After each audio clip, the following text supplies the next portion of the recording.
Welcome to your calm space for handling high-pressure English. It is Tuesday night. You are relaxing. Suddenly, you hear a sound from the kitchen. Drip, drip, drip. You run to the sink. There is water spreading across the floor. You need to call the landlord now. Your heart beats faster. You pick up the phone, but your mind goes blank. What is the word for pipe? How do you say it is leaking? I actually had this happen last year when I was living in a studio apartment. I was so scared of saying the wrong thing that I just used a towel and waited until morning. The floor was ruined and I had to pay for the damage because I did not call immediately. Don't be like Mark. By the end of this episode, you will have a simple, exact script to report a problem and get it fixed immediately. Today, we are going to slow down a very stressful situation. We are going to practice the phone call to a landlord or a maintenance company. This is one of those moments where you cannot use body language. You cannot point to the problem because you are on the phone. You have to use your words to paint a picture. Exactly. If you are face-to-face, you can just point at the water and look sad. But on the phone, you need specific nouns and verbs. We are going to build your emergency kit of vocabulary first. These are the 5 words you must know before you dial the number. The first word is the most important one. It is leak. L-E-A-K, leak. A leak is when liquid comes out of a hole or a crack. It is not supposed to come out, but it does. We can use it as a noun. We can say, there is a leak. Or we can use it as a verb. The pipe is leaking. Let's practice the pronunciation. It has a long E sound, like C or T.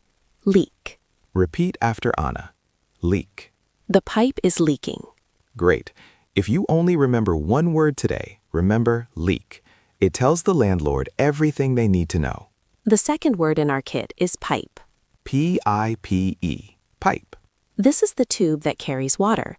Usually, it is under the sink or behind the toilet or inside the wall. Often you cannot see the pipe, but you know the water is coming from the pipe. So you might say, I think a pipe has burst. Burst is a very strong word.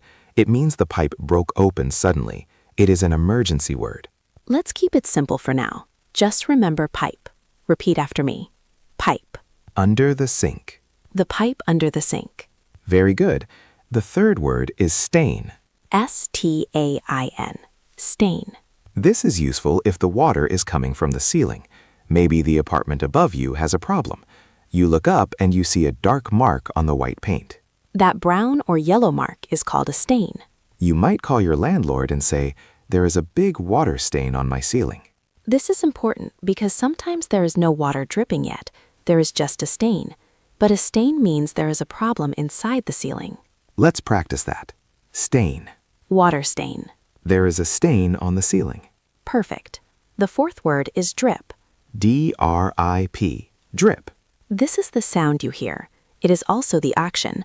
Water falling in small drops. If you say it is dripping, the landlord knows it is slow. It is not a flood yet, but it is annoying and it is causing damage. We often say the tap is dripping or water is dripping from the light fixture. That is a scary one. Water and electricity do not mix. Let's practice the word. Drip. It is dripping. And the final word in our emergency kit is plumber. P-L-U-M-B-E-R. But be careful with the spelling. Yes, there is a letter B in this word, but it is silent. We do not say plumber. We say plumber. A plumber is the professional person who fixes pipes and water systems. Your landlord is probably not a plumber. Your landlord will hire a plumber. So you might ask, could you send a plumber? Let's practice that silent B. Plumber. Please send a plumber. Excellent. Now you have the 5 key words: leak, pipe, stain, drip, and plumber. Now we need to put these words into sentences. When you call the landlord, you are probably nervous. Your heart is beating fast. You are worried about the water. So we need a very simple formula. You do not need complex grammar here. You only need this formula: problem plus location. That is it. State the problem, then state where it is. The best phrase to start with is, there is. There is a leak in the kitchen. There is a stain on the bedroom ceiling. There is a lot of water on the bathroom floor. This structure, there is perfect because it is objective. You are just reporting a fact. You are not blaming anyone. You are just saying this exists. Let's try to build some sentences using problem plus location. I will give you the location, and I want you to imagine the problem. Let's say the location is under the kitchen sink. What do you say? You would say, there is a leak under the kitchen sink. Try saying that out loud. There is a leak under the kitchen sink. Good. Now let's change the location. The location is the shower, and the problem is it won't stop dripping. You could say the shower is dripping, or there is a drip in the shower. Let's try a harder one.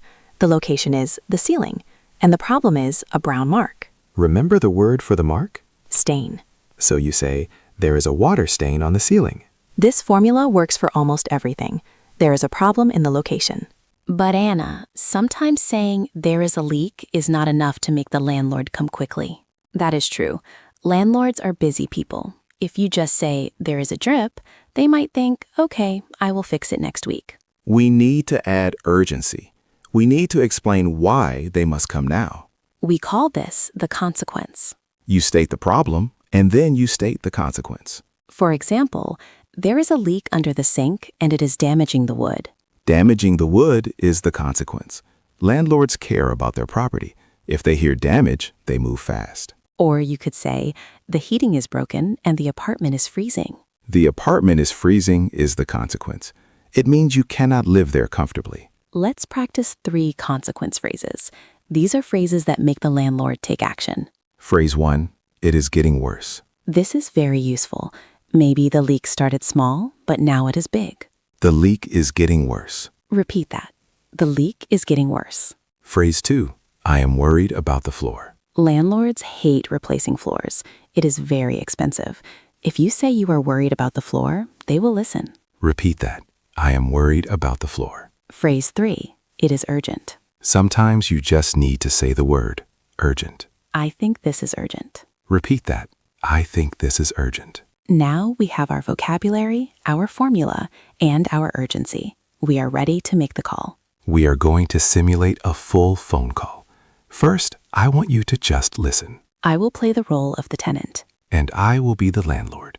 I might sound a little bit tired or busy because landlords are often busy. Listen to how I start the call, how I explain the problem, and how I check when he is coming. Let's begin the simulation.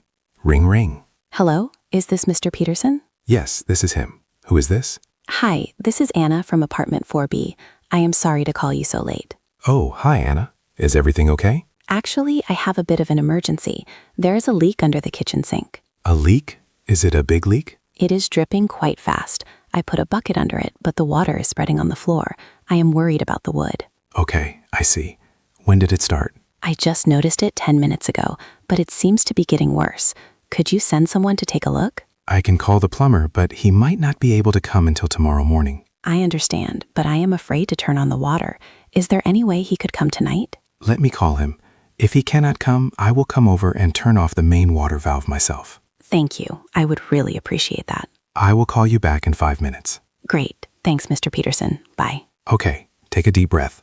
That was a successful call. It was successful because I was calm, clear, and polite. Let's break down exactly what happened there. First, I identified myself immediately. This is Anna from apartment 4B. This is crucial. Your landlord has many tenants. Do not make them guess who you are. Say your name and your apartment number clearly. Then I did a soft opener. I said, I am sorry to call you so late. Even though it is an emergency, being polite helps. It makes the landlord want to help you. If I had started by shouting, you need to fix this now, he might have been defensive. Exactly. Then you used the formula. There was a leak under the kitchen sink. Clear and simple. Then I added the urgency details. It is dripping fast. I put a bucket under it. I am worried about the wood. That phrase, I put a bucket under it, is great. It shows you are a responsible tenant. You are trying to help. It makes the landlord trust you. And then I made the request. Could you send someone to take a look? Notice she did not say, come here now. She said, could you send someone? It is polite but firm. And finally, there was a little negotiation. He said tomorrow, and I pushed back gently. You said, I am afraid to turn on the water. That is a very good reason to need help tonight. Now it is your turn. We are going to practice this conversation. We will do this in steps. I will say the landlord's line. Then Anna will whisper the tenant's line to guide you. Then there will be a silence. In the silence, you speak. You be the tenant. You talk to Mark. Are you ready? Let's imagine the water is dripping. You have the phone in your hand. Here we go. Hello? Who is this? Hi, this is your name from apartment 4B. Oh, hi. Is everything okay? No, actually, there is a leak in the kitchen.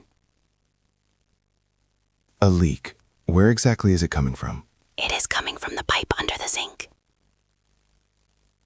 Is it bad? Yes, it is getting worse. I am worried about the floor. Okay, I can try to come tomorrow. Could you come tonight? It is urgent. All right, let me see what I can do. How did that feel? Did you feel the rhythm of the conversation? It is like a dance. You lead, they follow. Let's try it one more time, but this time I will not whisper the help. You are on your own. You have to remember the phrases. Remember, name and apartment, the problem, the location, the urgency. Ready? Ring ring. Hello? Who is calling? Oh, hello. What is going on? Oh no, where is the water coming from?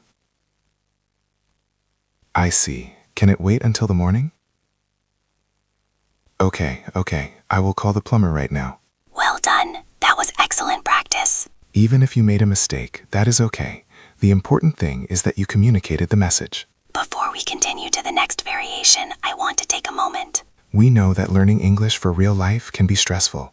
We try to make this channel a quiet place where you can practice without fear. If this roleplay helped you feel a little calmer about your housing situation, please consider subscribing to English Speaking Corner. It helps us know that these practical topics are useful for you. And it ensures you won't miss the next lesson on handling daily life in English.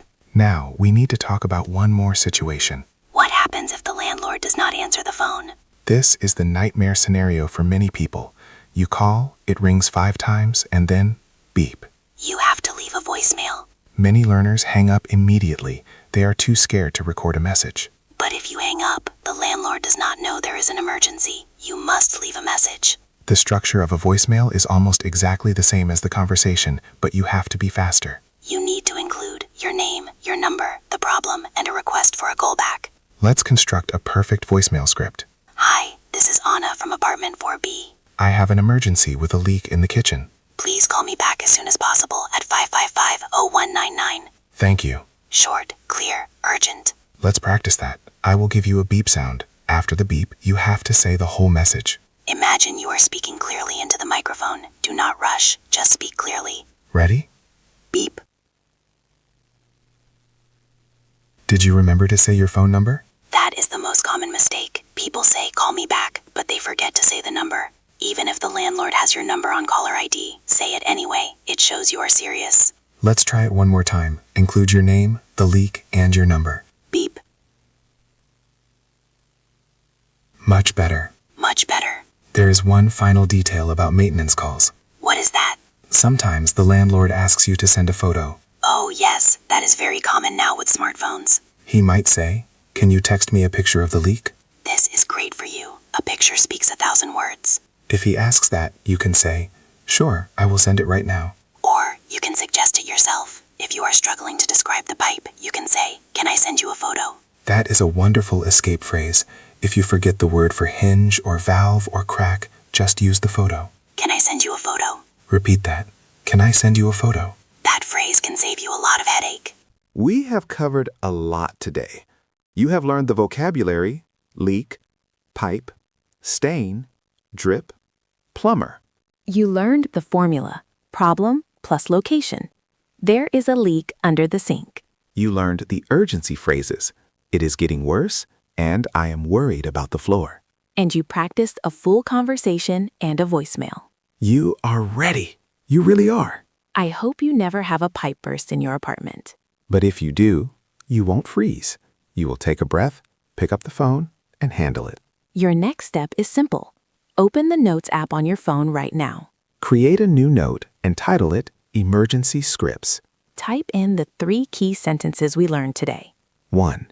Hi, this is name from apartment number. 2.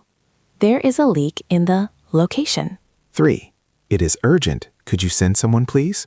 Having these written down will stop the panic when the water starts dripping. Do it today. so you are safe tomorrow. You did great work today. Speaking about problems is not easy, but you did it. Keep practicing and stay dry. See you in the next lesson.